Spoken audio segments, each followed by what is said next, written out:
다 같이 성경을 들고 일어서시기 바랍니다. 봉독해 드릴 하나님의 말씀은 구약성경 잠언서 31장 10절에서 31절 말씀까지를 제가 봉독해 드리겠습니다. 이것은 하나님의 말씀입니다. 누가 현숙한 여인을 찾다 얻겠느냐? 그의 값은 진주보다 더하니라.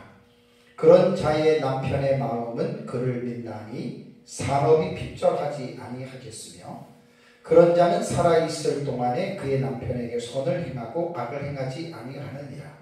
그는 양털과 삼을 구하여 부지런히 손으로 일하며 상인의 배와 같아서 먼 데서 양식을 가져오며 밤이 새기 전에 일어나서 자기 집안 사람들에게 음식을 나누어 주며 여종들에게 일을 정하여 맡기며 밭을 살펴보고 사며 자기의 손으로 번 것을 가지고 포도원을 일구며 힘있게 허리를 묶으며 자기의 팔을 강하게 하며 자기의 장사가 잘 되는 줄을 깨닫고 밤에 등불을 끄지 아니하며 손으로 손뭉치를 들고 손가락으로 가락을 잡으며 그는 공고한 자에게 손을 펴며 궁핍한 자를 위하여 손을 내밀며 자기 집 사람들은 다 홍색 옷을 입었으므로 눈이 와도 그는 자기 집 사람을 위하여 염려하지 아니하며 그는 자기를 위하여 아름다운 이불을 지으며 세마포와 자색 옷을 입으며 그의 남편은 그 땅의 장로들과 함께 성문에 앉으며 사람들의 인정을 받으며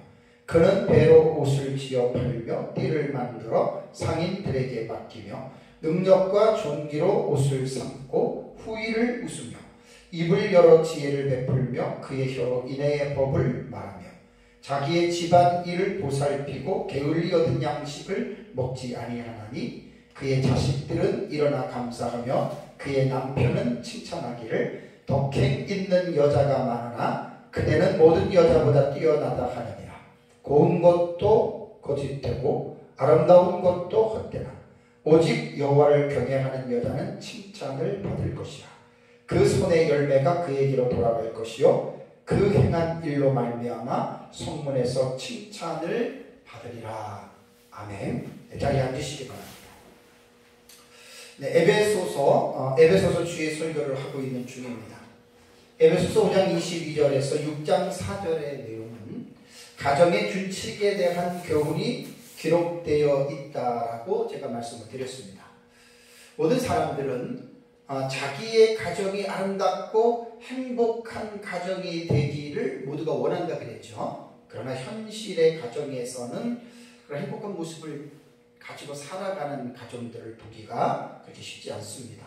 그 이유는 가족 상호 간에 지켜야 할 윤리적인 지침들이 있습니다. 남편은 아내에게, 아내는 남편에게, 자녀는 부모에게, 부모는 자녀에게. 이러한 그 윤리적인 지침들을 가족의 구성원들이 모르고 살아가는 거예요. 그러니까 예수를 믿었다고 해서 성경을 우리가 다 아는 게 아니죠. 그렇지 않습니다. 지난주에 제가 우리 동기 목사님들 이제 몇몇 방에 제 설교 올려놓고 설교 원고를 올려놨는데 목사님 한 분이 그렇게 이제 질문을 했습니다. 왜 목사들이 왜 이혼을 하는지. 그러니까 지금 제가 그 가정에 대한 설교를 이제 하고 그 목사님이 이제 또 원고도 보고 했으니까 이 사실을 알지 못하기 때문에 그런 것이 아닐까요? 라고 말했는데 맞습니다. 목사라고 성경을 다 아는 게 아닙니다. 그냥 지식적으로 아는 것과 이 말씀을 순종하는 것은 수박 겉을 핥는 것과 수박을 깨고 먹는 것과의 차이입니다.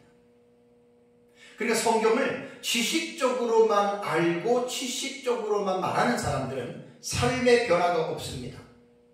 특히 설교자가 설교할 때 그럴듯한 말은 많이 하는데 그럴듯한 말이 자기의 삶 속에서 그것이 드러나지 않는 경우들이 허다하지 않습니까?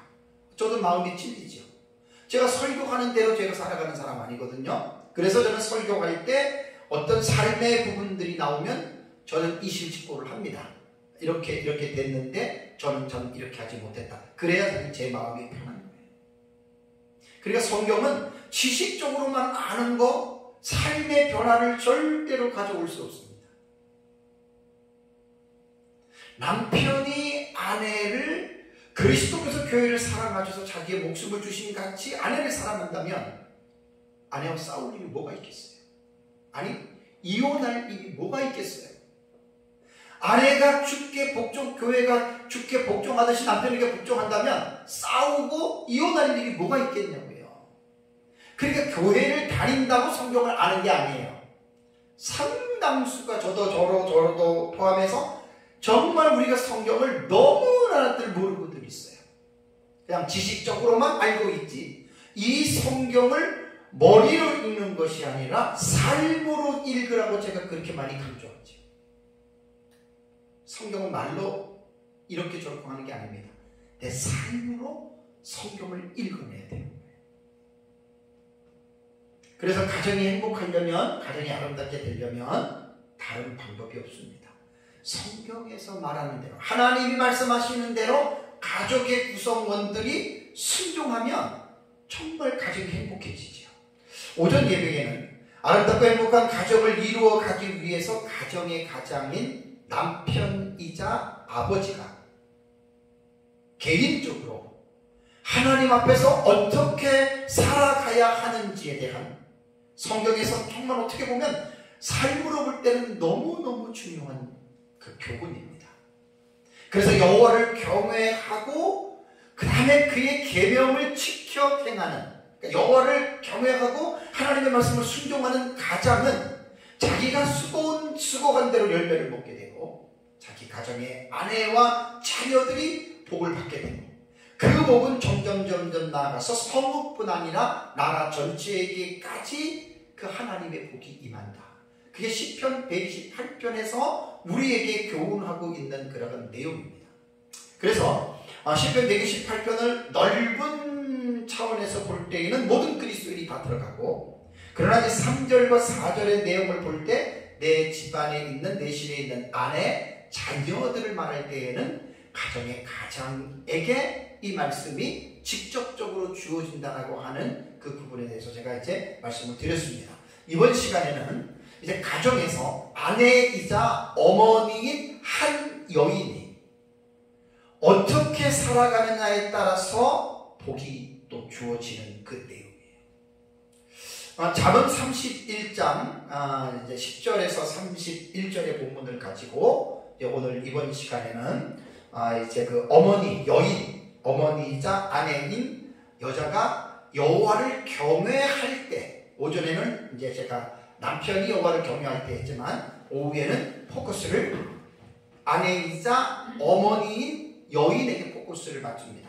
왜냐하면 성경 본문이 그걸 오늘 말하고 있기 때문입니다. 그래서 이 부분에 대해서 말씀을 드리겠습니다.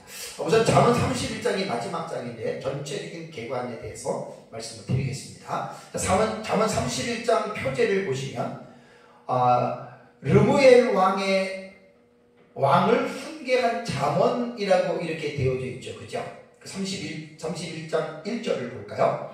르무엘 왕이 말씀한 바 곧 그의 어머니가 그를 훈계한 잠언이라는 말이 나오죠. 31장은 르무엘 왕을 위한 잠언이다. 근데 그 어머니가 왕인 아들에게 이제 이렇게 훈계했다고 하는 그 내용이 나옵니다.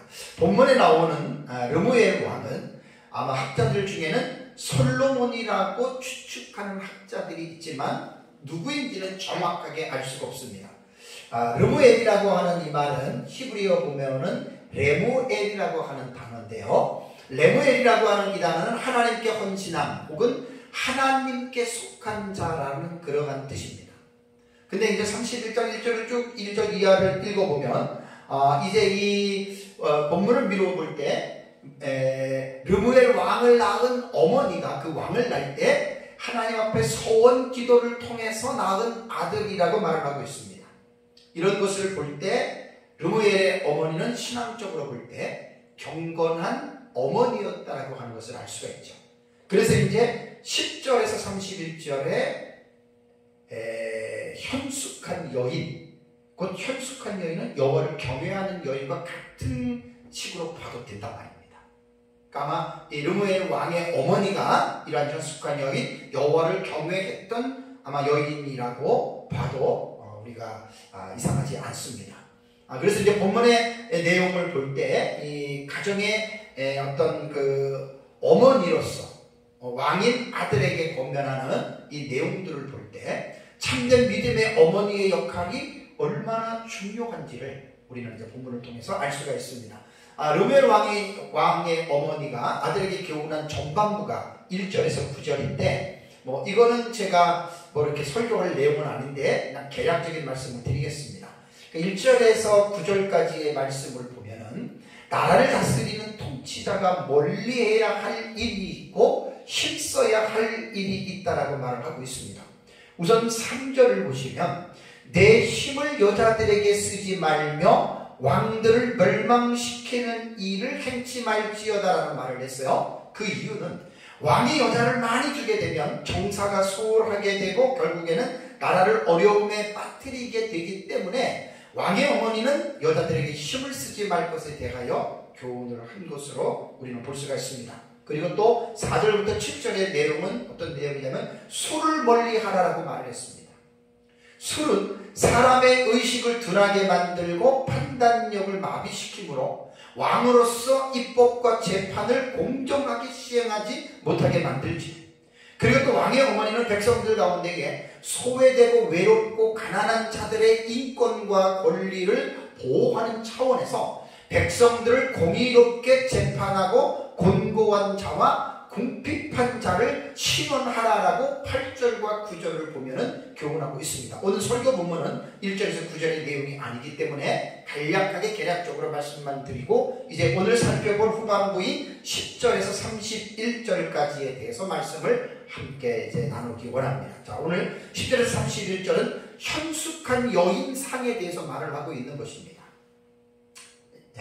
10절에서 31절은 현숙한 여인이 어떤 여인인지에 대해서 아주 비교적 구체적으로 설명하고 있습니다. 그래서 여기서 내용을 보면은 가정에서 어떻게 하느냐, 가정 내에서 움직이는 이 여인의 행동을 아주 구체적으로 묘사했던 것들을 우리가 볼 수가 있는데 31장 10절을 보시면은 누가 현숙한 여인을 찾아 얻겠느냐 그랬죠. 그의 값은 진주보다 더하다. 현숙한 여인에 대한 부분입니다. 여기 현숙한이라고 번역된 히브리어는 하일입니다. 하일입니다.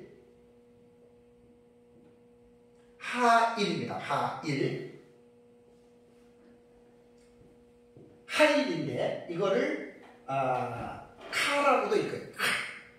카맥스할 때 카 이렇게 읽는데 어쨌든 그냥 편의상 하일이라고 말을 하겠습니다. 요 현숙한 여인이라고 하는 이 하일은 구약 성경에 244번이 나옵니다. 요 단어가 어떻게 사용이 되냐면 힘 혹은 능력, 부, 재산 혹은 군대로 아주 다양하게 이렇게 사용이 되어졌거든요. 이 하일이라고 하는 단어는 대체로 사람의 특징을 나타내는데 85번 구약 성경에 사용이 되어졌습니다. 여기에서 남자에게 사용될 때에는 이 하일은 용감하고 권세 있는 사람 혹은 능력 있는 사람 그리고 활동력이 넘치는 사람으로 이 남자에게 사용될 때 번역을 했고 그 다음에 이 하일이라고 하는 단어가 여자에게 사용이 될 때는 어떻게 사용이 되냐면 덕망 있는 여인 혹은 훌륭한 여인 혹은 선한 여인 그 다음에 현숙한 여인으로 이 하일이라고 하는 단어가 여자를 지칭할 때는 사용을 했습니다. 그래서 영어 성경의 킹 제임스 버전을 보면은 이 여자는 벌티웨스라고 하나니다. 벌티웨스 우먼이거든요. 이게 무슨 뜻이냐면 덕스러운 여인으로 킹 제임스 버전은 번역을 했고 그 다음에 NIV는 excellent wife입니다. 아주 훌륭한 아내다. 이렇게 번역을 했고 NIV는 A wife of noble 이것은 뭐냐면 고귀한 혹은 고상한 아내로 이렇게 번역을 했거든요. 그렇다면 31장 10절에 현숙한 여인 이게 지금 이제 이 마지막 단락에서 말하고자 하는 내용이거든요. 현숙한 여인에 대해서 포커스를 맞춘 겁니다. 우리말의 현숙한이라고 하는 말은 무슨 뜻이냐? 여러분 우리말이 늘 말씀드리지만 어렵습니다. 70% 이상이 다 뜻글자인 한자어에서 왔기 때문에 뜻을 모르면 우리말 너무너무 어려운 거예요. 그래서 현숙한 여인이라고 했는데 현숙함이라고 하는 우리말 사전에 들어가 보면 현숙함은 이런 뜻입니다. 여자의 마음이 어질고 정숙하다. 그럼 어진 게 뭐고 정숙한 게 뭐예요? 또 잘 찾아봐야 되는 거예요. 어질다라는 뜻은 마음이 너그럽고 슬기로워서 덕행이 높다는 말입니다. 여자가 마음이 아주 너그럽고 슬기로워 그 덕행이 아주 높고, 정숙하다라고 하는 말은 여자의 행실이 곧고 마음씨가 맑고 곱다 이런 뜻입니다. 너그럽다라고 하는 뜻은 마음이 넓고 이해심이 많다라는 거예요. 왜 제가 이렇게 말을 우리말에 대한 의미를 풀어주냐면, 현숙함이 여자의 마음이 어질고 정숙하다. 어질다는 뜻이 뭐고 정숙하다는 뜻이 뭐지? 그래서 자꾸만 이 뜻을 우리가 되뇌어야 됩니다. 되새겨봐야 됩니다. 그래야지 현숙한 여인에서 현숙함이 무슨 뜻인지를 우리가 분명하게 알 수가 있거든요. 위의 말을 우리말 의미를 가지고 제가 정리해보면 현숙한 여인은 이렇게 생각하면 됩니다. 내적으로나 외적으로나 마음이나 또 바깥의 삶으로나 삶의 모습이 타인으로부터 칭찬과 존경을 받을 만큼 훌륭하고 덕행이 있는 여인이다. 이렇게 생각하면 됩니다. 그러니까 현숙한 여인 했을 때 우리가 현숙함에 대한 단어의 의미를 좀 풍성하게 이렇게 생각해 보지 않으면 그냥 넘어간단 말이에요. 그러니까 내적으로나 외적으로나 타인으로부터 칭찬과 존경을 받을 만큼 아주 훌륭한 여인이에요. 덕이 많은 여인이거든요. 그래서 이제 어떤 성경에 보니까 고결한 인품의 아내, 멋있지 않아요? 여인 아내는 아내인데 아주 고결한 인품을 가진 그러한 아내다라고 이렇게 말을 합니다. 그래서 현숙한 여인 할 때 현숙함이라고 하는 하일이라고 하는 이 단어의 의미, 사전적 정의를 말씀을 드렸습니다. 다시 10절을 보시면 누가 현숙한 여인을 찾아 얻겠느냐라는 말이 나옵니다. 그러면서 현숙한 여인의 값은 진주보다 더하다라고 말했습니다. 자, 산호나 보석은 사람이 노력하면 찾을 수가 있고 얻을 수가 있죠. 돈만 있으면. 그러나 현숙한 여인은 찾기가 힘들어요. 여자는 많은데, 아내는 많은데, 그 가운데서 오늘 본문에서 말하는 하일이라고 하는 이 현숙한 여인, 누가 찾아오겠느냐? 어렵다는 거예요. 그래서 이 현숙한 여인의 기준은 외모나 돈이나 가문에 있는 게 아닙니다. 인간의 내면성 혹은 인격성과 그 다음에 경건과 지혜와 도덕성에서 이 여인의 현숙함을 여러분 우리는 찾아낼 수가 있어야 됩니다. 물론 결혼한 남자가 이러한 여자를 얻으려고 찾기는 해야 되겠지만 성경을 보면 무엇보다도 이 현숙한 여인은 하나님으로부터 난다라고 하는 것을 성경은 말을 하고 있거든요. 잠언 19장 14절을 한번 보세요. 잠언 19장 14절을 보면 집과 재물은 조상에게서 상속하거니와 라고 말을 했습니다. 조상에게서 집과 재물은 돈은 내려오는데 슬기로운 아내는 여호와께로서 말미암느니라. 여기 슬기롭다라고 하는 말이 하이라고 현숙한이라는 단어는 아니에요. 그러니까 그 단어에 대한 의미상으로 볼 때 현숙한 여인이나 슬기로운 거나 유의어예요. 비슷한 말이라는 말이에요. 그러니까 슬기로운 아내는 여호와께로 말미암는다라고 말을 했습니다. 그렇다면 결혼한 아내들은 한 남편의 아내로서 일단은 모든 결혼한 여인들은 현숙한 아내가 되어야 됩니다. 왜 제가 이 설교를 합니까? 이 본문을 통해서 여인들은 나도 현숙한 여인이 되어야 되겠다. 나도 현숙한 아내가 되어야 되겠다. 나도 여호와를 경외하는 남자가 되어야 되겠다. 이제 이것이 설교가 우리에게 주는 의미가 아닙니까? 그러니까 결혼한 아내들은 모두가 다 현숙한 여인들이 되어줘야 돼요. 이 현숙한 여인은 하나님과의 관계에서 비롯되는데 현숙한 여인은 여호와를 경외하는 여자가 될 수 있다. 우선 30절을 먼저 볼까요? 30절을 보시면 고운 것도 거짓되고 아름다운 것도 헛되나 오직 여호와를 경외하는 여자는 칭찬을 받을 것이다. 여기 경외라는 말이 나옵니다. 오전에 제가 경외라고 하는 야레라고 하는 단어 설명했잖아요. 똑같은 단어입니다. 형용사로 사용이 됐습니다. 동사형이 아니고. 그러니까 여호와를 경외하는 여자, 이것이 곧 현숙한 여인이에요. 이 현숙한 여인이 슬기로운 여자죠. 그럼 이 여자는 누구로부터 오느냐? 하나님께로부터 난다. 그러면 여자가 나는 하나님께로부터 났는지 안 났는지 어떻게 알아요? 그래서 우리가 성경을 보면서 말씀을 연구를 하면서 현숙한 여인이 무엇인지 여자들은 이 교훈에 대해서 부지런히 순종하고 따라가야 된다는 말입니다. 가정 준칙에 대한 설교를 하면서 제가 결론적으로 강조하는 것은 아내가 남편에게, 남편이 아내에게 행해야 할 윤리적인 지침들은 어디서 나온다 그랬어요? 자기 노력이나 자기 능력에서 나온다 그랬나요? 인간에서 나오는 게 아니에요.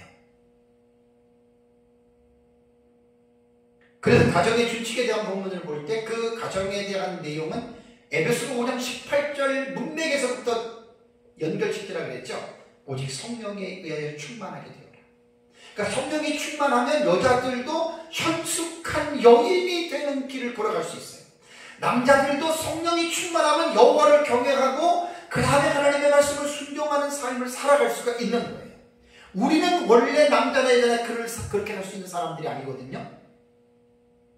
근데 성경을 통해서 그 비결을 우리가 여러분 지금 배우는 겁니다.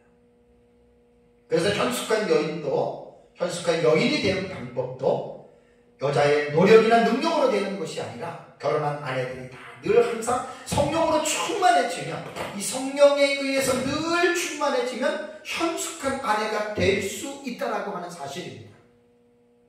이게 설교를 적용한다면 결론적으로 이렇게 적용을 하는 거예요. 성령이 충만해요. 아내가 남편에게, 남편이 아내에게 그리스도께서 교회에 가신 것처럼 그렇게 대해지려면 성령 충만해야지 가능하지, 성령이 충만하지 않으면 그렇게 될 수가 없다라고 하는 사실입니다.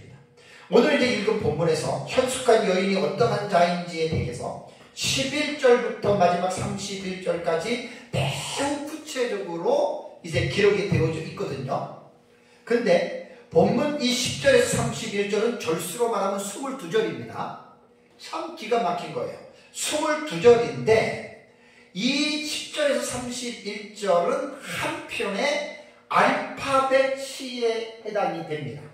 어떻게 구성이 되냐면 히브리어에 보면 자음을 보면은 알렙, 베트, 기멜, 달렙, 해, 와우, 자인, 그 다음에 헤드, 그 다음에 테드, 요드, 카프 쭉 나오거든요. 그러니까 이 잠언 10절에서 31절이요. 히브리어의 자음이 22개지요. 10절, 11절, 12절, 13절, 14절 이렇게 나온단 말이에요. 그래서 10절부터 31절까지가 마지막 쉰, 타오까지, 마지막이 쉰, 타오거든요. 다 그렇게 해서 12절이 이렇게 끝납니다. 이러한 내용이 구약 성경에 또 나오는데 대표적인 시가 시편 119편입니다. 시편 119편은 176절이죠. 요것도 알파벳이에요. 176절을 8로 나누면 22개 문단이 나오거든요. 이 시편 119편이 성경에서 제일 길잖아요. 176절. 요게 딱 한 단락에 8절씩 해서 첫 번째는 알렙으로, 두 번째는 베트로, 기멜, 달렛, 에, 바브 쭉 해가지고 시편 119편이 이렇게 기록이 되어졌어요. 이렇게 기록된 것들을 이 시의 형태를 아크로스틱이라고 합니다. 아크로스틱. 혹은 또 우리말은 좀 어려운 말이지만 닭간체의 시의 형식이에요. 닭간체. 이렇게 지금 부르는 겁니다. 자, 그렇다면 본문에 나오는 이 현숙한 여인이 어떠한 여자인지에 대해서 전체적인 윤곽에 대해서 제가 말씀을 드리겠습니다. 제가 본절을 다 설명을 할 수가 없습니다. 너무나 긴 절이라서. 그러나 한 번씩은 읽고는 넘어가야 됩니다. 그리고 이제 뒤에 가정에 관한 이 부분에 대해서는 조금 더 추가 설명을 제가 하는 것으로 하겠습니다. 우선 10절부터 31절까지의 내용을 제가 10가지로 분류를 했거든요. 10가지로. 10가지로 분류를 했는데 한번 볼게요. 첫 번째는 뭐냐면 이 현숙한 여인은 남편으로부터 칭찬과 신뢰를 받는 여인입니다. 이걸 이제 우리가 배우는 거예요, 여자들은. 말씀을 통해서 어떻게 되느냐. 그러면 11절을 보겠습니다. 이건 나중에 뒤에 조금 추가 설명을 하는데 그냥 제목만 읽고만 넘어갈게요. 남편으로부터 칭찬과 신뢰를 받는 내용이 11절. 그런 자의 남편의 마음은 그를 믿나니. 현숙한 여인을 믿는다는 거예요. 사람이 핍절하지 아니하겠으며 그 다음에 12절 읽겠습니다. 그런 자는 현숙한 자입니다. 살아있는 동안에 그의 남편에게 선을 행하고 악을 행하지 아니하느니라. 아내들도 현숙하지 못한 아내는 남편에게 악을 행하는 아내도 있잖아요. 그러니까 현숙한 여인은 그런 여인이고, 다음에 28절 후반절에 보면 그의 남편은 칭찬하기를, 그 다음에 29절에 어떻게 칭찬합니까? 독행 있는 여자가 많으나 그대는 모든 여자보다 뛰어나다 하느니라. 이게 현숙한 여인에 대해서 남편이 이렇게 칭찬한다는 말이고요. 그 다음에 두 번째는 이 현숙한 여인은 부지런하고 근면한 삶을 살아갑니다. 13절 볼까요?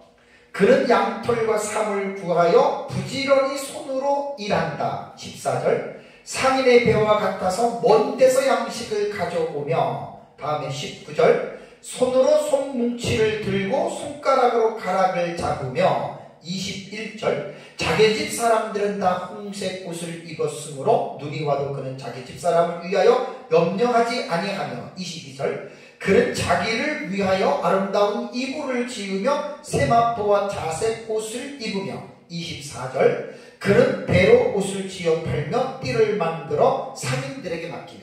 현숙한 여인은 부지런해요. 그 다음에 근면한 삶을 살아가는 거예요. 다음에 세 번째는 집안일을 아주 지혜롭게 하고 부지런히 추진합니다. 15절에서 18절 볼까요? 밤이 새기 전에 일어나서 자기 집안 사람들에게 음식을 나누어 주며 여종들에게 일을 정하여 맡기며 밭을 살펴보고 사며 자기의 손으로 번 것을 가지고 포도원을 일구며 힘있게 허리를 묶으며 자기 팔을 강하게 하며 자기의 장사가 잘 되는 줄을 깨닫고 밤에 등불을 끄지 아니하며. 물론 일반 가정의 주부들은 장사하고 그러는 아내들은 아니에요. 그러니까 꼭 이렇게 따라할 필요는 없는데 본문의 문맥 안에 들어가서 이 여자가 어떻게 살아가고 어떤 행동을 하는지 그 행위 자체가 현숙한 여인에 해당이 되기 때문에 가정주부가 장사를 하지 않더라도 이런 것에 대해서 충분하게 유추해서 자신들을 이렇게 볼 수가 있다라고 하는 말입니다. 다음에 이 현숙한 여인은 네 번째로 타인에게 관대함을 베풀어요. 20절 볼까요? 그는 권고한 자에게 손을 펴며 궁핍한 자를 위해 손을 내밀며 가난한 자를 도와주는 거예요. 사람으로 도와주는 거예요. 이게 타인에게 관대함을 베푸는 거고, 그 다음에 현숙한 여인은 현숙한 여인의 남편이 다른 사람들에게 인정을 받아요. 23절 볼까요? 그의 남편은, 그러니까 현숙한 여인의 남편을 말하죠. 그의 남편은 그 땅의 장로들과 함께 성문에 앉으며 사람들의 인정을 받는다. 그래서 지금 왜 이런 말을 하겠어요? 현숙한 여인과 관계된 부분을 지금 말을 하고 있는 것입니다. 다음에 현숙한 여인은 가족들을 잘 돌봅니다. 27절 보면 자기 집안 일을 보살피고 그랬습니다. 자기 집안 일을 잘 보살핀다는 이야기예요. 다음에 자녀들로부터 존경을 받습니다. 28절 전반부에 보면 그의 자식들은 일어나 감사하며 누구에게? 현숙한 어머니에게. 지금 현숙한 여인에 좀 나타나는 특징들을 지금 말씀을 드리는 거예요. 다음에 이 현숙한 여인은 8번째로 지혜롭고 이대의 법을 말합니다. 26절을 볼까요? 입을 열어 지혜를 베풀며 그의 혀로 이대의 법을 말하며. 상당한 지식도 있고 지혜도 있는 여인이잖아요. 다음에 9번째는 30절 보면은 여호와를 경외하는 삶을 살아갑니다. 고운 것도 거짓되고 아름다운 것도 헛되나 오직 여호와를 경외하는 여자는 칭찬을 받을 것이다. 고운 것, 아름다운 것 필요하지만 다 그것이 헛되고 거짓되다 그랬습니다. 왜 그럴까요? 이제 살아보면 알잖아요. 20대, 30대, 40대, 50대, 60대, 70대, 80대 시간 가면 갈수록 젊었을 때 피부 그런 것들 나이 들면 다 주름 생겨요. 근데 여호와를 경외하는 것은 나이가 들어도 잘못되지 않아요. 그건 그대로 나와요. 마지막 10번째는 수고한 대로 복을 누리며 사람들에게 칭찬을 받는다. 31절입니다. 그 손의 열매가 그에게로 돌아갈 것이요 그 행한 일로 말미암아 성문에서 칭찬을 받으리라. 어떤 여인에게? 현숙한 여인에게. 그 손의 열매가 그에게로 돌아간다. 5절의 시편 128편에 여호와를 경외하는 그 말씀을 지켜 행하는 자들이 자기 손으로 행한 것을 먹는다 그랬잖아요. 똑같은 거예요. 그래서 이 10가지로 제가 파트를 구분을 했는데 이 내용에서 가정에 대한 내용들에 대해서만 조금 더 추가 설명을 하겠습니다. 자, 남편으로부터 칭찬과 남편으로부터 인정을 받는다. 11절 다시 보시면 그런 자의 남편의 마음은 그를 믿는다. 여러분, 부부간의 관계에서 상대방을 믿지 못하면 어떻게 되겠습니까? 정상적인 부부생활 할 수 없잖아요. 남편이 아내를 못 믿어요. 어떻게 살아요? 근데 현숙한 여인은 남편이 그를 믿어요. 왜? 아내의 삶이 현숙하기 때문에. 그리고 사람이 핍절하지 않아요. 현숙한 여인. 세상에서 결혼한 부부 중에서 아내를 제일 잘하는 사람이 아내와 동고동락하는 남편입니다. 같이 살을 맞대고 살기 때문에 남편이 아내를 제일 잘합니다. 아내가 현숙하면 남편은 그 아내의 마음을 믿습니다. 부부간에도 서로가 신뢰하지 못하고 믿지 못하고 사는 경우들이 얼마나 많습니까? 그 다음에 12절 다시 보시면 그런 자는 현숙한 여자를 말하는 거예요. 현숙한 여자는 살아있는 동안에 그의 남편에게 선을 행하고 악을 행치 아니합니다. 부부간에도 관계가 소원해지고 삐뚤어지면 아내가 남편에게 악을 행할 수 있습니다. 근데 현숙한 여인은 자기가 사는 동안에 남편에게 악을 행하지 않습니다. 선을 행합니다. 그러니까 이렇게 지금 오전에 지금 말씀드린 것과 오후에 말씀드리는 제가 말씀드리고자 하는 초점은 같거든요. 여호와를 경외하는 여자예요. 여호와를 경외하는 여자. 여호와를 경외하는 여자가 곧 현숙한 여자인데 이러한 여자로 인하여 받는 복이 있다. 그 다음 이제 28절과 29절 아까도 말씀드린 대로 그의 남편은 현숙한 여인을 칭찬합니다. 어떻게 칭찬합니까? 덕행 있는 여자가 많지만 그 가운데서 그대는 모든 여자보다 뛰어난 당신이다. 이렇게 말합니다. 모든 아내들이 이 남편에게 이런 칭찬을 받으면 얼마나 좋겠어요? 그렇죠? 여러 여자가 있는데 정말 내가 볼 때는 당신이 모든 여자보다 더 뛰어나. 당신 정말 대단해. 당신 정말 현숙한 여인이야. 오늘 이 설교는 포커스를 아내에게 맞춘 겁니다. 어머니에게 맞춘 겁니다. 오전에는 남편에게 맞췄고. 부부관계라고 하는 것은 제가 정원을 가꾸는 비유를 말씀을 드렸잖아요. 정원을 잡풀이 나오면 잡풀을 뽑고 안 좋은 게 있으면 또 그걸 옮기고 돌을 빼내고 계속해서 가꾸면 가꿀수록 정원은 보기가 아름답습니다. 부부관계도 마찬가지입니다. 남편과 아내가 계속해서 둘의 관계를 이 세상을 떠날 때까지 계속해서 둘의 관계를 좋은 방향으로 모색해 나가야 됩니다. 한쪽만 잘해서는 안 됩니다. 아내가 남편에게만 잘하고 남편이 아내에게만 잘해서는 절대로 안 됩니다. 둘이 다 똑같이 잘해야 됩니다.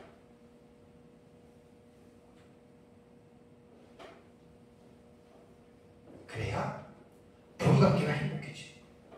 부부관계가 행복해져야 그 부부에게서 난 자식들이 잘 자라는 거예요. 정말 중요한 말입니다. 부부관계가 이렇게 서로에게 깊지 않고 여호와를 경외하지 않으면 맨날 싸움이나 하고 믿지도 못하고 각방 쓰고 자고 그럼 자식들이 뭐라고 하겠어요? 그래서 부부관계가 아주 극도로 나쁜 가정에서 자란 자녀들은 결혼하기를 꺼려하고 결혼해도 행복하게 살기가 힘듭니다.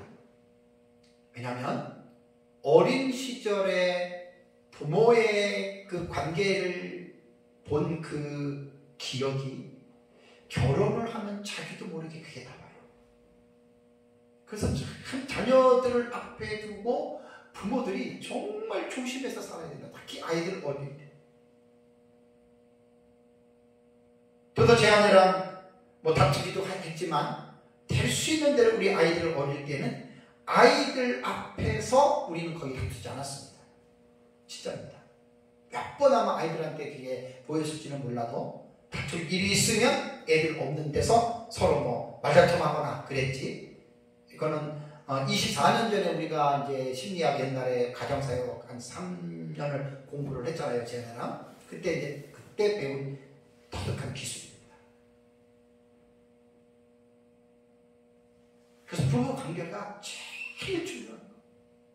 부부 관계가 틀어지면 가정이 행복해질 수가 없어요.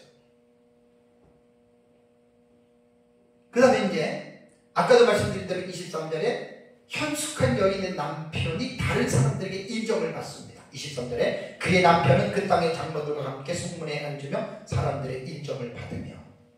실제로 우리들의 삶에서 그렇잖아요. 저 사람 와이프가 누군데 못됐어. 예를 들자면 못됐고 정말 사치가 많고, 예를 들어 그런 얘기를 듣는다면 사람들이 볼 때 어떻게 생각했어요? 저 사람 와이프 못됐어.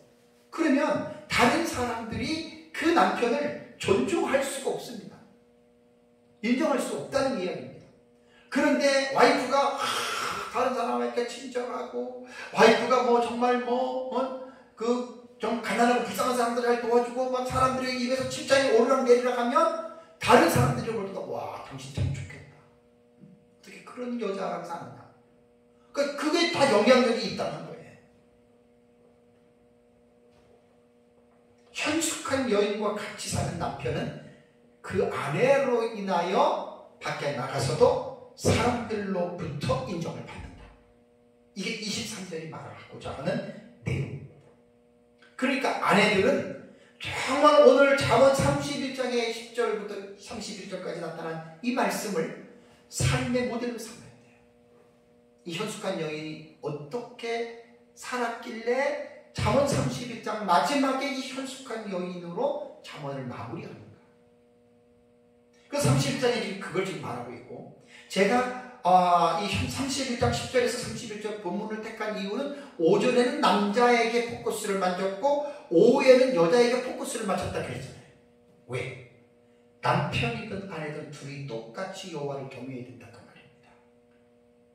본질은 여호와를 경외하고 하나님 말씀 순종하는 겁니다. 사실 이게 제가 계속 추가적인 설명을 하는 내용들을 보면 결론은 여호와를 경외하며 하나님의 말씀을 순종하는 여자는 다 이렇게 살아요. 우리가 살 수밖에 없죠. 그걸 지금 강조하는 거예요. 그래서 여호와를 경외하고 말씀을 순종하려면 내 힘으로는 안 되는 거예요. 남자나 여자나 안 돼요. 알라폴로 루이스의 엔프뇨마티, 오직 성령에 의하여 계속해서 충만하게 살아갈 때 남자도 여자도 남편도 아내도 여호와를 경외하고 하나님의 말씀을 순종하는 삶을 살아갈 수 있다. 그래서 내가 에베소서 5장 18절 성령 충만에 대한 설교를 할 때 성령 충만 시리즈를 14시간 설교를 한 거예요. 그때 성령 충만 시리즈를 14시간 설교하고 5장 19절 20절 21절 2시간에서 성령 충만에 관계된 설교를 16시간이나 제가 설교를 했습니다. 그러니까 그 성령 충만에 대한 의미를 그대로 지금 가정 안에까지 갖고 들어오라 그 말이에요. 남편이 아내에게, 아내가 남편에게, 부모가 자식에게, 자식이 부모에게 성령이 충만해야 가정에 대한 준칙을 순종할 수가 있어요. 내 힘으로 안 됩니다. 여러분들의 힘으로 절대 안 됩니다. 성령이 충만해야 됩니다. 그 다음에 이제 이 가정에 대한 부분을 또 하나 떼내면 27절, 28절에 가족들을 잘 돌봅니다. 현숙한 여인. 27절에 자기 집안일을 보살피고 게을리 얻은 양식을 먹지 않는다. 참 현숙한 여인의 특징이 이런 거예요. 공짜로 뭐 바라거나 이런 거 갖지 않는다는 거죠. 그래서 28절에 그의 자식들은 일어나서 어머니에게 감사한다. 얼마나 멋있어요.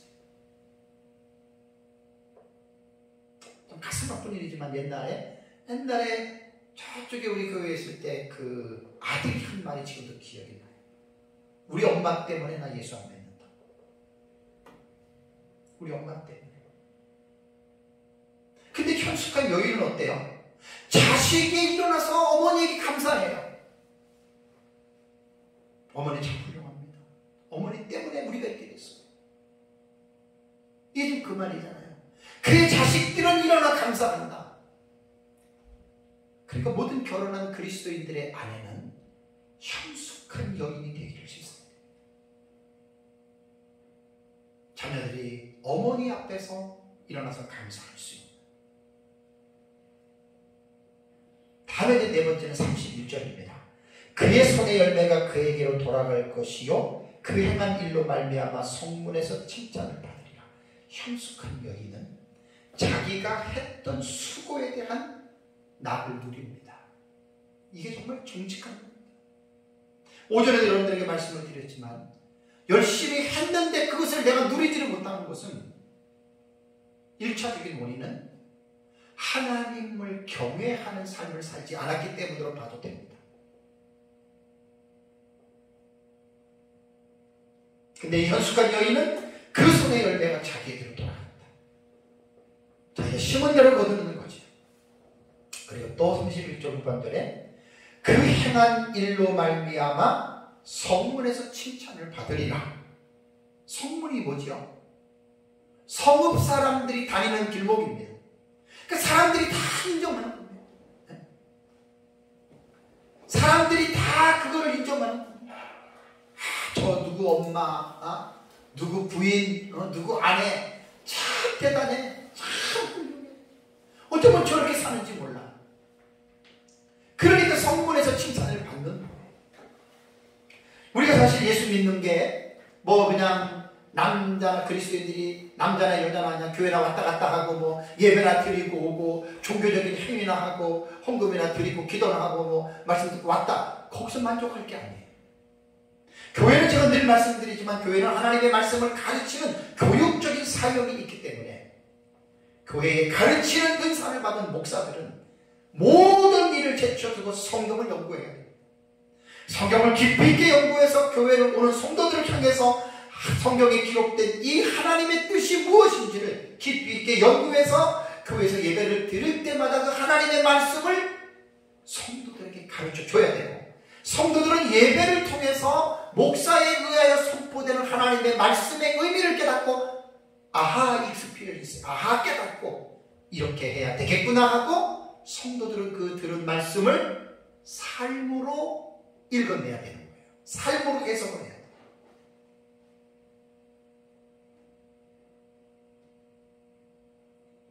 정말 여인들은 남자들도 똑같습니다. 이거는 여호와 경외해야 됩니다. 여호와를 경외해야 됩니다.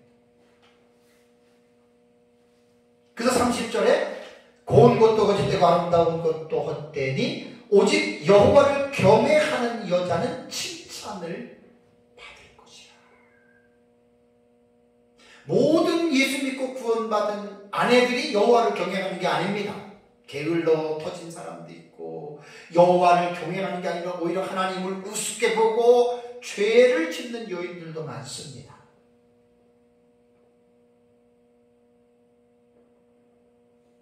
고운 것, 아름다운 것, 사치, 외모에만 관심을 가져가지고 그런 여자들도 그리스도인들 여자들 가운데 왜 없겠습니까? 있겠죠.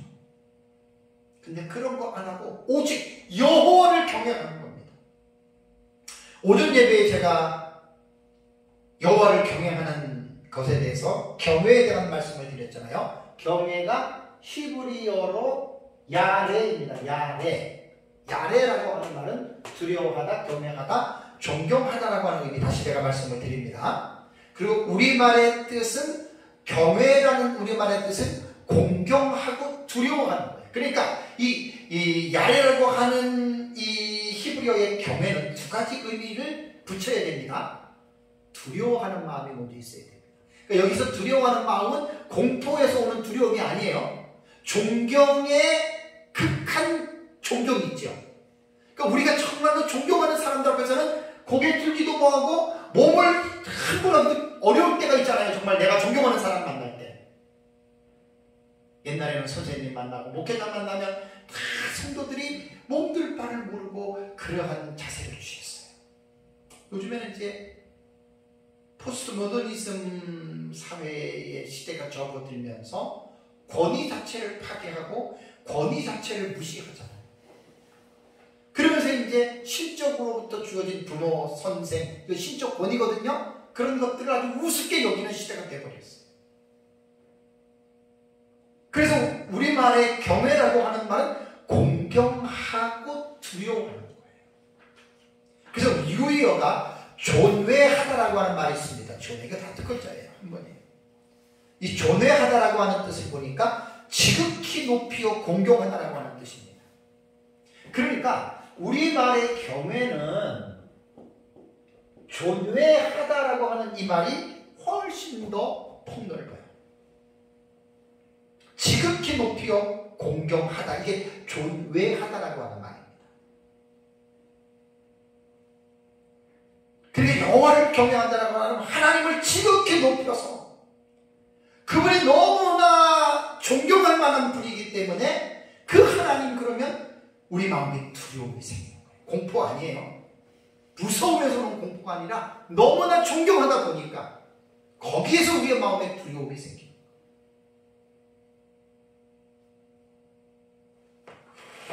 그래서 공경이란 남을 대할 때에 몸가짐을 조심스럽게 하고 받드는 거예요.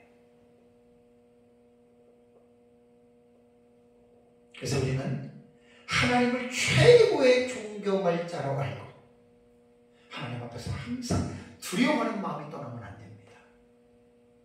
제가 가끔 말씀드리지만 부부싸움할 때만 하나님 어쩌고 저쩌고 그 사람 참 웃긴 사람들입니다. 5절에 말씀드렸잖아요. 야훼라고 하는 요드해 와우해 신성 네 글자 야훼. 그걸 아도나이라고 들어요. 아도나이.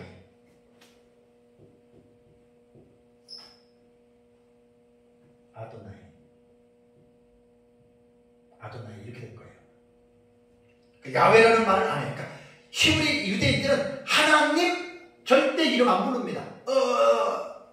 그냥 아도나이, 그냥 우리 주 뭐 이렇게. 이게 왜 그러냐면 하나님의 이름을 경외하는 거예요. 가정에서 한 여인이 아내와 어머니 역할을 하는 한 여인이 하나님 앞에서 어떠한 신앙적인 자세를 가지고 살아가느냐에 따라서 남편만 그런 게 아니라 아내의 그 삶에 따라서 가정의 분위기가 달라집니다. 여호와를 경외하는 여인은 현숙한 여인이 될 수 있습니다. 여호와를 경외하는 현숙한 여인은 남편을 잘 섬기고 자녀들을 잘 양육하고 사람들에게 칭찬과 인정을 받고 존경을 받는 사람입니다. 그래서 사실 잠언 본문에서 31장 10절에 누가 현숙한 여인을 할 때는 30절에 여호와를 경외하는 여인과 같은 의미로 봐도 절대 틀리지 않습니다. 슬기롭다, 지혜롭다, 다 여호와를 경외하는 자에게 나타나는 여러분 이제 그러한 부분들입니다. 그래서 오전에 말씀드린 대로 포커스만 제가 남편에게 맞췄지 아내도 해당이 되고 자녀들도 해당이 되고 모든 그리스도인들이 다 해당이 되는 말입니다. 남녀노소 모든 그리스도인들이 다 해당이 됩니다. 에베소서 5장 22절에서 6장 4절의 가정 준칙의 본문은 가족 상호간에 지켜야 할 윤리적인 지침인데요. 가정이 아름답고 행복해지기 위해서 가족 모두가입니다. 하나님의 말씀에 순종해야 합니다. 그래서 제가 에베소서 5장 22절부터 지난주까지 33절의 내용을 6시간 동안 설교를 한 거예요. 정말 그 말씀을 잘 받아들여야 돼요. 하나님의 말씀을 우습게 여기면 안 됩니다. 하나님의 말씀을 모르면 그렇게 할 수가 없습니다. 그러니까 오전 예배와 오후 예배 시간에 가정의 중심인 부부의 초점을 맞추어서 남편과 아내가 동일하게 여호와를 경외하는 삶을 살아가자는 거예요. 그리고 하나님의 말씀을 순종하는 삶을 살아가자는 거예요. 그럴 때 부부가 행복해지고 그 부부가 있는 가정이 자녀들이 복을 받고 또 그러한 부부들이 그렇게 사는 사람들이 많아지게 되면 그러한 사람들이 다니는 교회에 그런 사람들이 만나면 정말 그 교회 아주 훌륭한 교회입니다. 그리고 그렇게 여호와를 경외하는 가족들이 많이 그 국민들 중에 그런 사람들이 많으면 나라 자체가 퀄리티가 좀 매우 높은 아주 살기 좋은 나라가 될 수 있다라고 하는 말입니다. 그래서 제가 오전 예배를 잠깐 한 10분 정도 정리를 해서 왜냐하면 너무 중요한 부분이니까 정리를 해서 다시 말씀을 드리고 제가 마치는 걸로 하겠습니다. 여호와를 경외하는 자들에게 나타나는 특징 잊어버리지 마십시오. 악에서 떠납니다. 현숙한 여인 악에서 떠납니다. 여호와를 경외하는 여인 악에서 떠납니다. 여호와를 경외하는 남자 악을 미워합니다. 죄를 멀리합니다. 죄를 보기 싫어합니다.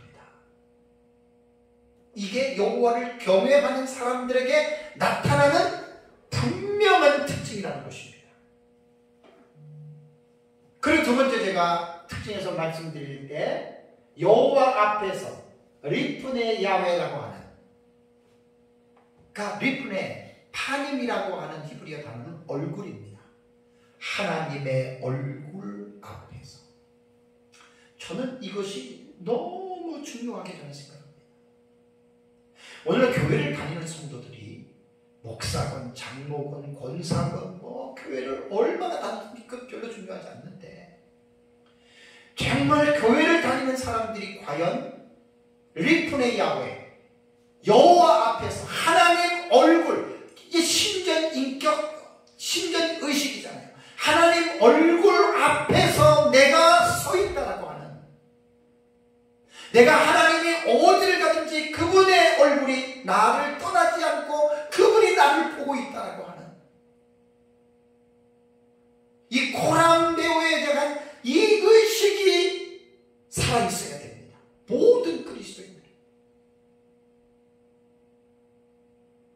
아무도 안 보니까 자기 마음대로 이상한 일 하는 사람들이 그리스도인들 가운데도 얼마나 많이 있습니까?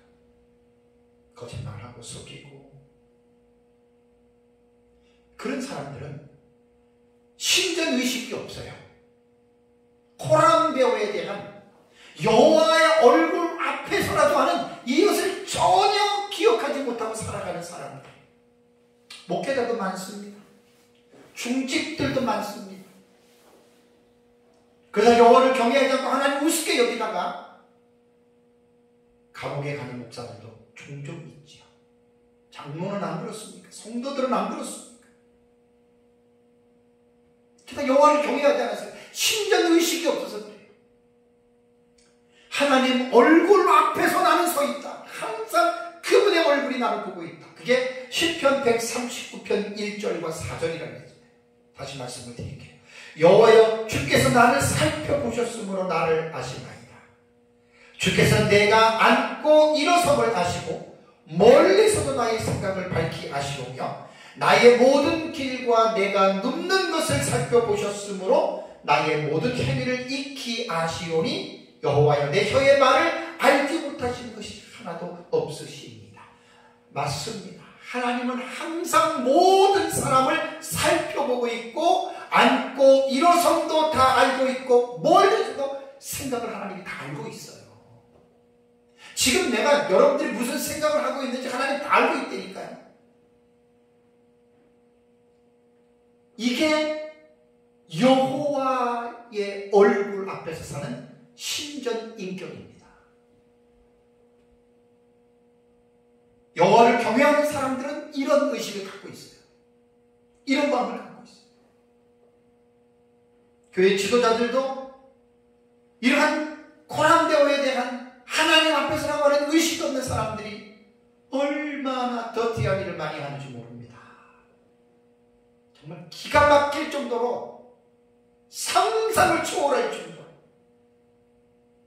하나님의 얼굴을 무시하고 온갖 비리를 저지르고 양들 앞에서는 그럴듯하게 외식하고 쇼를 하고 그러다가 일이 탁 터지면 뉴스에 나와서 쇠고랑을 차는 목회자들도 종종 있지 않습니까? 왜 그렇죠?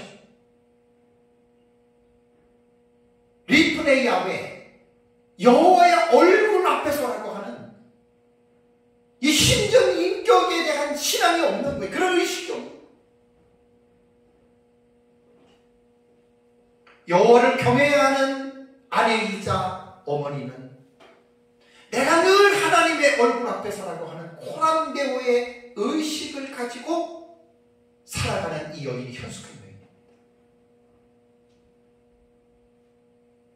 오전에도 제가 말씀을 드렸지만 결혼한 지 34년이 됐고 아이들 셋을 기르면서 또 제 아내도 있고 그는 가정의 가장으로서 아버지이자 남편으로서 정말 제가 이런 말씀을 깨달을 때마다 막중한 책임감을 느끼면서 저는 살았습니다. 또 그렇게 살고 있습니다.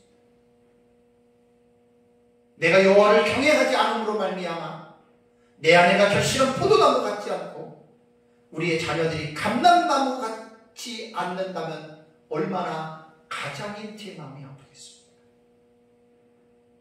그래서 더더욱 또 제 자신을 채찍질하고 부족하지만 저는 그렇게 살려고 힘썼습니다. 지금도 마찬가지입니다. 제가 여호와를 경외하고 코람데오에 대한 이 신앙을 강조한다고 해서 저는 결코 완전한 사람이 아닙니다. 저도 부족하고 저도 잘못할 수 있는 사람입니다. 제가 성령으로 충만하지 않을 때 저도 죄 짓습니다.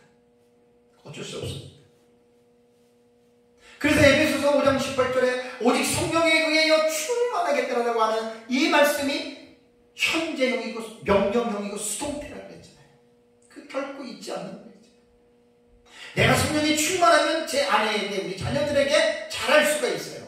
근데 늘 성령이 충만하지 않기 때문에 인간적인 실수를 저도 범하게 되죠.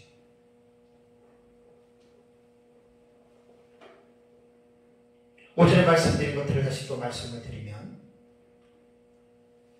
인생이라는 게 무엇입니까? 도대체 어떻게 살아야 합니까? 무엇을 하면서 살아야 됩니까?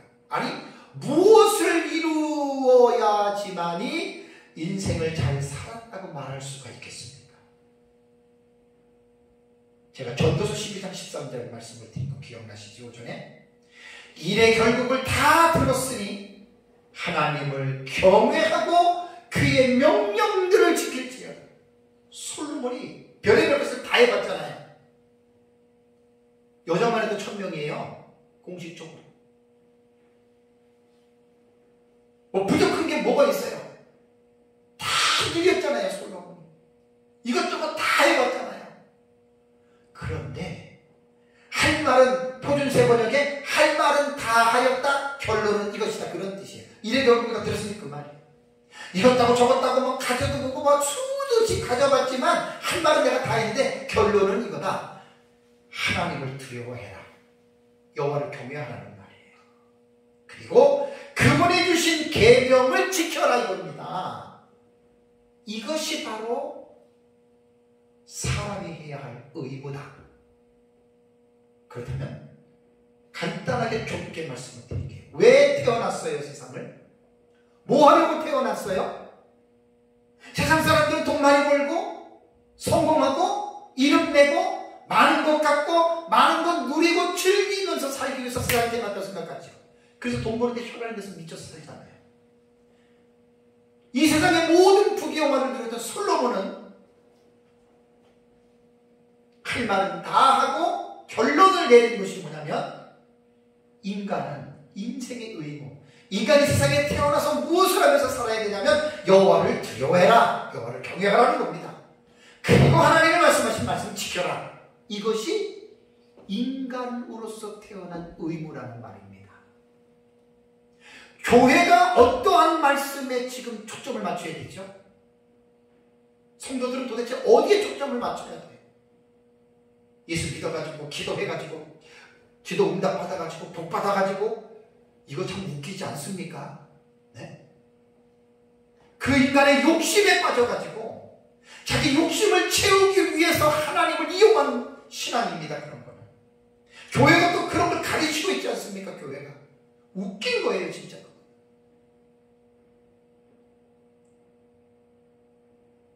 전도서 12장 13절에 말하는 것처럼 사람은 이 세상에서 여호와를 두려워하며 여호와를 경외하면서 살아가도록 태어난 거예요. 그러니까 태어나면서부터 죽을 때까지 우리는 하나님을 경외해야 됩니다. 하나님 두려워해야 됩니다. 죽을 때까지.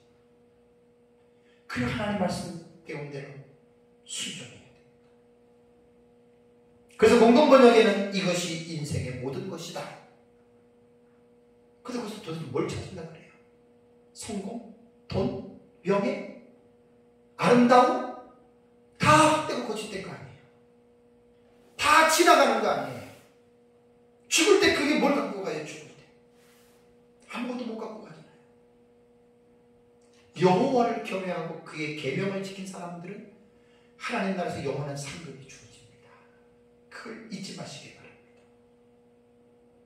그래서 오늘은 여호와를 경외하는 자들에게 하나님이 정말로 놀라울 정도로 하나님이 그들에게 기억하시고 살피시고 복을 주시고 구원하시고 재앙을 당하지 않게 하시고, 기도 오전에 말씀드립니다. 사랑하는 성도 여러분, 하나님께서는 남녀가 성인이 되어 부모를 떠나 둘이 한 몸이 합하여 한 몸이 되라고 하셨습니다. 두 사람이 한 몸이 되므로 가정이 형성이 되죠. 또 결혼을 통해서 자녀들이 생기게 되고 가족의 구성원들이 가족들이 늘어나게 됩니다. 가정은 이 세상에서 가장 귀한 공동체입니다. 뭐 아이들이 세상에 성공하고 뭐 공부 잘하고 이런 게 중요한 게 아니고 가족이라고 하는 그 자체가 하나님이 주신, 가정이 주신 복입니다. 남하고 비교할 필요 없습니다. 지난주에 말씀드린 대로 남녀의 부부 관계는 그리스도와 교회의 관계를 통해서 각각 배워야 됩니다. 그래서 부부 관계와 그리스도와 교회의 관계는 타이폴로지로 봐야 돼요. 모형론. 그래서 그리스도와 교회가 실물이고 부부 관계는 그림자입니다. 그래서 아름답고 행복한 부부가 되기 위해서는 그 방법을 다른 데서 배울 필요가 없습니다. 오직 그리스도와 교회의 관계에서 부부들은 배워야 됩니다. 그래서 3주 전에 에베소서 5장 22절과 33절까지 6시간에 걸쳐서 제가 설교를 했는데요. 이번 주는 구약 성경의 본문을 가지고 남편과 아내가 동일하게 여호와를 경외하는 삶과 하나님의 말씀을 순종해야 된다고 하는 주제적인 설교를 오전과 오후에 제가 할 것입니다. 아름답고 행복한 가정을 만들기 위해서 부부가 서로 자기가 해야 할 윤리적인 지침을 분명하게 지켜나가십시오. 제가 당부를 드렸잖아요. 내 것을 생각하지 않고 상대방의 걸 요구하지 마십시오. 아, 당신 성경이 이렇게 했는데 왜 안 해? 이런 걸 하지 마십시오. 내 것만 하십시오. 내 것만. 그리고 남편과 아내는 단독자로서 하나님 앞에서 각자 여호와를 경외하고 하나님의 말씀을 순종하는 삶을 꾸준히 살아가셔서 여러분들의 가정이, 여러분들의 가족들이 하나님이 약속하신 귀한 은혜의 복을 받아 누리시기를 주님의 이름으로 축복합니다. 다 같이